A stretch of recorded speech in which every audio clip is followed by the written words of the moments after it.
has been, in my opinion, the best college football season in a decade. The fact that we are getting, Texas, Georgia, and Alabama, Georgia, in these big games in late September and early October, sign me up.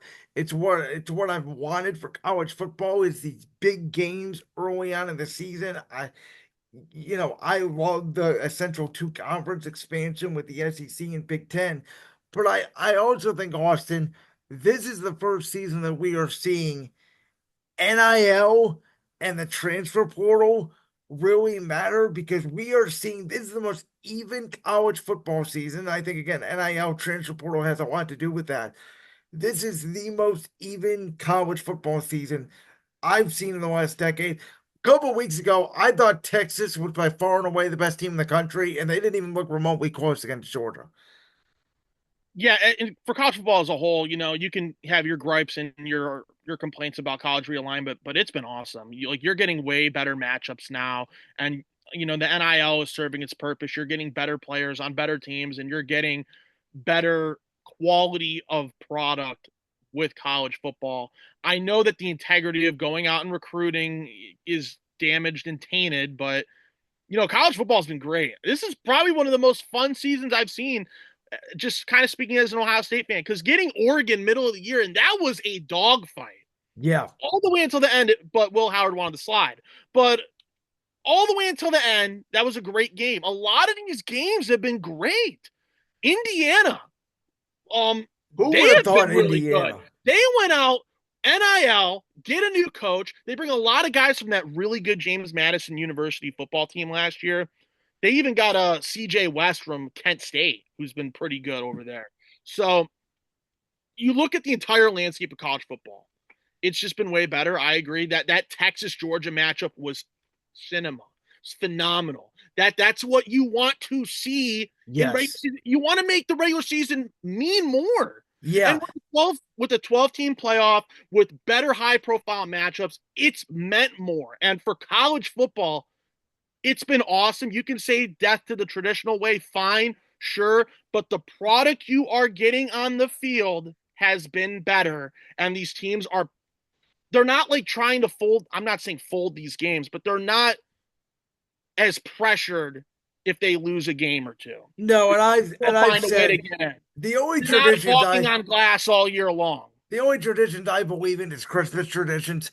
I could give a rip about college football traditions. To be honest with you, like I get it first couple weeks, and I know these schedules that have to be made in advance and all that, but like I kind of want like what we had week one this year. Remember we had LSU, USC, that Sunday night game was really a good game to kick off the year.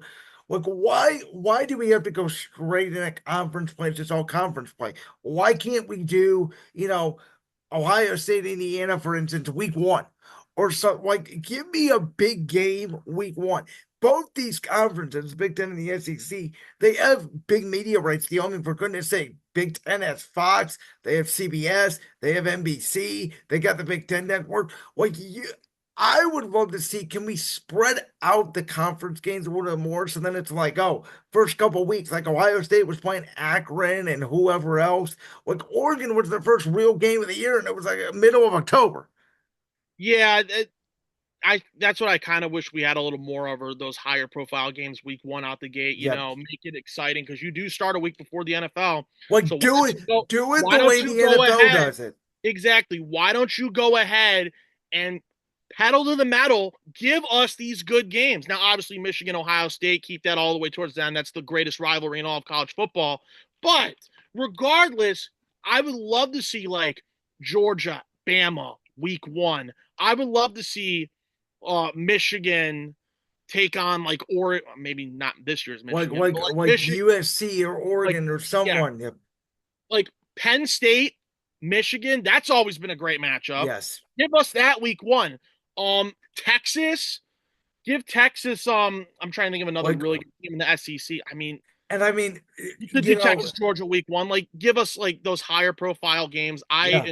I thoroughly enjoy everything about the way this new college football is, and maybe going forward, we'll kind of get more of that because now that we're not walking on glass and eggshells throughout the whole regular season, maybe they're going to expand and find ways to get stuff to be more appealing right off the rip. But overall, it's been great. I love what college football has done. It's been awesome.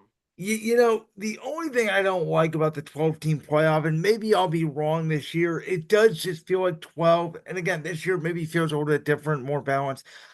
I get the expansion of four, but I would have loved to still see it at like 6 or 8. It just feels 12 just feels like to me you still have that margin of error. Whatever, like Bama loses twice, they could still get in.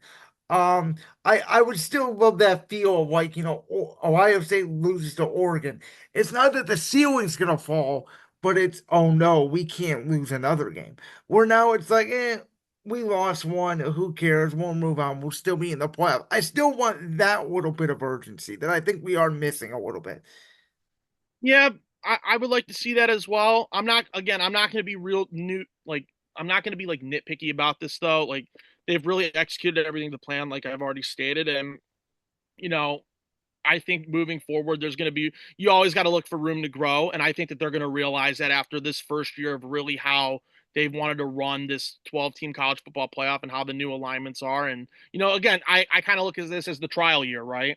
You get more opportunity, you get more expansion, you get more of just, you get more of these colleges that have a chance to do something like SMU. Like, I'm not saying they're going to be in the college football playoff. I'm not saying that. But like a team like SMU who's in the ACC, Yeah.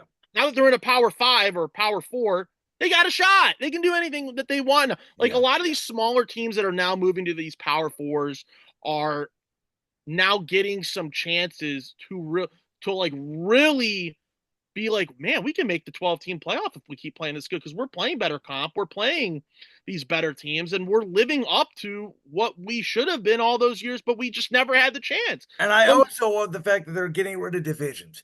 yep, I Just agree. the two best teams go at it. Like, I'm sorry, we did not need to see Michigan or Ohio State squash Iowa or Wisconsin every year in the Big Ten championship game. Yeah, Like, I agree. like could you imagine? Again, this scenario probably isn't likely, but let me just give you a scenario. It's not going to happen this year, obviously, but let me throw a scenario down the line in a year or two. Ohio State and Michigan, like this scenario last year, they're both undefeated going into that final week in November. They pretty much know they're going to play back to back weeks because it would be the game wherever it would be at, and then the Big Ten championship game the next week. How incredible would that be? You can only dream of stuff like that, right? Exactly. It's awesome. Like the thought of that just, whoo, ooh, it brings a smile to my face. Like that'd be awesome. Same thing like Alabama, Auburn in the Iron Bowl, and then you would have Georgia or Texas or whoever. Like the SEC is always going to be stacked. Like that clip from the Bridgeport podcast. If so, make sure you go down there and hit that subscribe button. While you're down there hitting the subscribe button, make sure to also hit the notification bell so you never miss another upload. And make sure you check out all the other clips from the Bridgeport podcast right here on YouTube.